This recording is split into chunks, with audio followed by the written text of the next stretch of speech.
What is up, you guys? It's your buddy Kaiju, and welcome back to another figure review. Today we will be reviewing Lewa, Master of Jungle. Now, first off, I hear people saying Lewa, which I think is typically his actual name, but Lewa seems more exotic to me. I would rather say Lewa than Lewa, just mostly because I want to be different.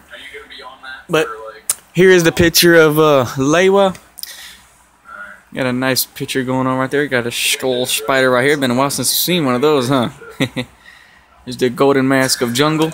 Okay, so, and I also want to thank FedEx for leaving that and like this huge indentation at the back of it where this thing won't stand up anymore.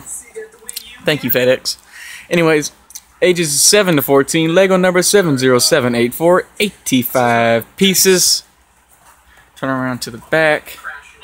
You can see Lewa and the function that comes with him, the golden mask of jungle. There's the functions with the mask, skull spreader, the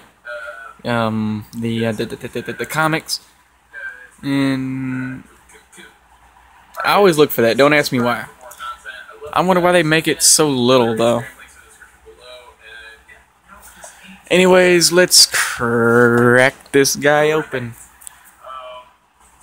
And here is Lewa opening out of his box, and he looks fantastic. Oh my gosh, I am in love with this figure.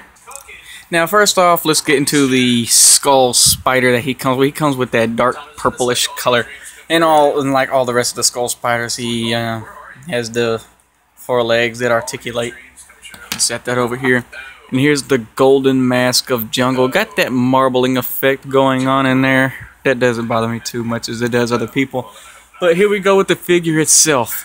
Looking pretty freaking nice. I will say that he does look a bit bare back here. Kind of like the Tahu figure. And as you can remember, I fixed my Tahu with that. I might do the same for Lewa. And he has the same twin katanas as Tahu. Get a comparison of that real quick. Let me hold it in a comfortable position. As you can see, they are the exact same, just molded in different color. Not too much difference going on. And here we have his wings on the back of his forearms, where you can just lift these up and he can fly through the air. And you could take these, turn this around, and implant that right there. And he has his signature battle axes, which really doesn't look like an axe to me. I mean, I will hardly ever have him pose with this weapon. I will most likely always have him posed with... Hey, what's it doing there? Gotta put that back. Put that back, put it back, put it back, put it back. There we go. But I would most likely always have him posed like this. I got a text message. How many times am I going to get text messages in the middle of my reviews? Lade. But yeah, he looks really, really nice. I really like that crest that he has right there.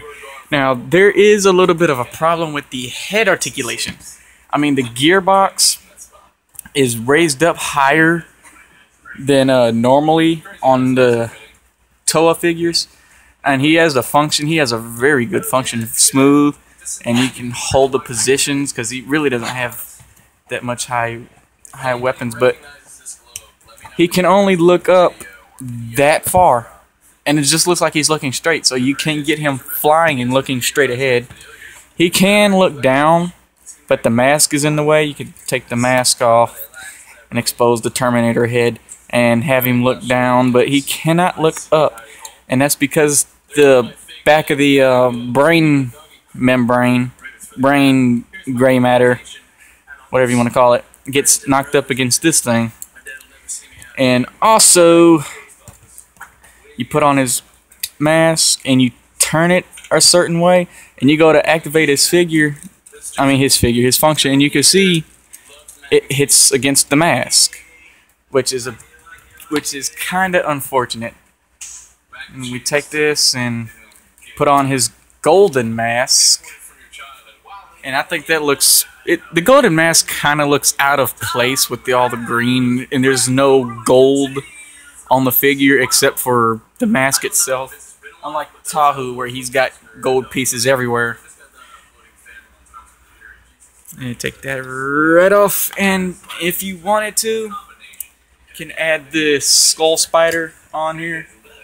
And oh, it's a horrible, horrible thing. But something I always like doing. Off with you. Well, let me tilt his head forward a little bit. Off with you. Okay, so we've gone over the articulation in the head. Arms move up that far, can move forward that far. Get a 90-degree bend at the elbow and is hindered due to the armor pieces right there. Wrists are on a ball joint. You can move and tilt that freely. Legs move up that far, kick that far, move back that far. Has a double joint, well, not double jointed. He bends that far at the knee, and the feet are on ball joints, so you can rotate and move that freely. As with every Bionicle figure, you're really just limited to your imagination and your posability. Let me get him all set straight back up. And move these aside. And if we were to set him side by side with Tahu, let me get his sword back in his hand. There we go. Get him side by side with Tahu. And that way, and as you can see, Tahu is taller than Lewa, which I feel as he should, because Tahu, I feel, is the leader of all the Toa. But to me, it looks like these two would actually fight side by side. And I guess it could be just because of the katanas they have, but they just look like they would fight side by side. Would I recommend Lewa to any other Bionicle collector? Yes, I would. As would I suggest all the Bionicle figures for any Lewa collector. Did I say character the first time? I'm not sure. Anyways, guys, please like, share, subscribe, do all that good stuff. Subscribe to Super Panda Official. Link will be in the description below. And until next time, guys.